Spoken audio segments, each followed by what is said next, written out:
એકદમ અચાનક અને રેન્ડમ જગ્યા ઉપરના જે પ્લાન બનાવ્યો ને ઓલવેઝ મસ્ત જ હોય. આળસ તો મારા શરીરમાં કૂટીને ભરી છે ખબર જ છે. એટલે પછી મારે આજે બનાવતું એવાકાડો ટોસ્ટ તો મેં બધું ઓનલાઈન જ મંગાવી દીધું, થોડીક સબ્જી પણ, અને પછી એની જોડે બનાવી દીધું હતું વોટરમેલન જ્યુસ. અને ખબર નહીં શું અચાનકથી મન થયું તો 5 વાગે નક્કી કર્યું કે ચલો જોઈએ સનસેટ જોવા માટે થઈને.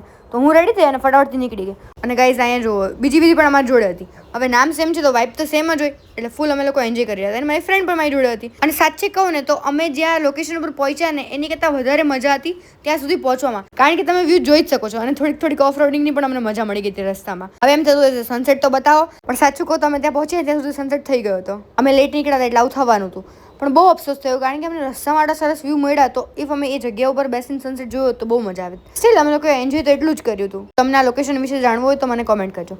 અને જતી વખતે અમે રસ્તામાં બહુ જ ગાડી જોઈ ત્યાં મંદિરની આગળ, તો અમે વિચાર્યું ચલો જઈએ. અને ભાઈ દર્શન કરવા મળ્યા, બહુ લકી ફીલ થયું અને એક અલગ જ એનર્જી ફીલ થતી હતી, કારણ કે ત્યાં સુંદરકાંડના પાઠ ચાલી હતા. તમે પબ્લિક જુઓ કેટલી પબ્લિક હતી. અને પછી અમને ખબર પડી કે દર રવિવારે ત્યાં સુંદરકાંડના પાઠ થાય છે ને આટલી ભીડ હોય છે.